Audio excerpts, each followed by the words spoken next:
basi. Lakini kuna watu wallahi alazim, nawaambia mambo ambayo mmesikia na masikio yangu, sikuambiwa na mtu. Yani kuna baadhi ya watu wako hivyo, alafu wao akishatoa khutba kwa mfano atatoka ulize watu, vipi jamaa wasemaje? Ria na sum'a na hubu adh-dhuhur wa hubu ash-shuhra. Na mara nyingi wale wanaowahusudu ndugu zao wako na tabia hii, kuwa hataki yule mwenzake adhihiri yeye.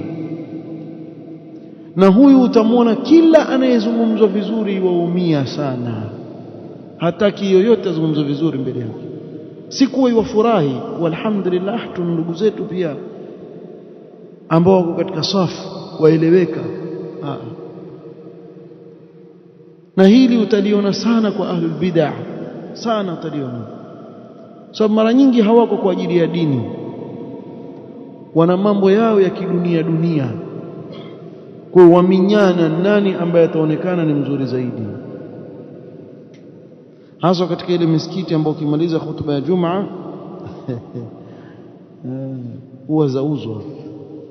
Unajua kuna misikiti hutuba za Jumaa zauzwa, sinia moja ya biriani usije shilingi 1500 ama 2000 hutuba moja. Sasa ikiwa itasifiwa yake ataitwa tena baada ya Ijumaa 2. Kwa hiyo watu waminyana nani atakayesoma vizuri zaidi. Na akiitwa mwingine mara 2 na kuitwa yeye, yule imamu wa msikiti atapigiwa simu sana, mbona bwana uniacha safari wanibwaga, kuna siku mmezungumza maneno simjui huyo mtu nani, nikatumiwa message mimi private, wataka tule wapi sasa wewe? Nataka ule kwako, ule wapi? Usile kwa watu mabiriani ya watu, kula kwako wazi wazi yani. Na ndio maana muona khutba baada ya khutba watu hawaathiriki, sababu hazitoki ndani ya nyoyo.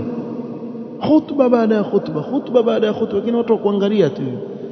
Na ndio maana pia utaona hii misikiti imeketi kazi yao sasa, bwana nataka tubadilishe, unajua sio kila siku yule bwana, unajua tubadilishe.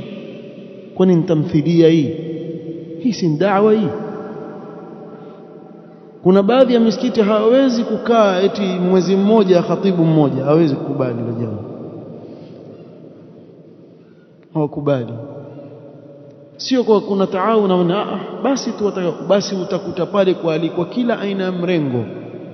Leo watu wa khatibu wa Hizb ut-Tahrir, Ijumaa ijayo watu wa Tablighi, Ijumaa nyingine aletwa mwingine khurafi, Ijumaa nyingine aletwa qassas mwingine huko si kutoka wapi. Ukaona watu wabadilishwa zile ladha, wasema zile tuonje hii tusikie na hii tusikie na hii. Sasa nyinyi mtaka ladha ama mtaka kuelewa maneno mkayafanyia kazi, maneno yenye faida katika dini yenu, ili mbadilike katika maisha yenu? Kwa ikawa yafanywa khutba ni kama jambo la kufanyia biashara fulani tu. Kama hujui basi haya mambo yafanyika. Sasa hapo usiulize watu kuanza kupondana, khutba ya Jumaa iliyopita ilikuwa nzuri, haya ishindi ile yangu, haya yako nzuri, halafu tufanye nini? Unawaambia sana haya utayapata kwa ahlul bid'ah min alhizbiyyin wal khurafiyin, mambo ndio utaona kwao.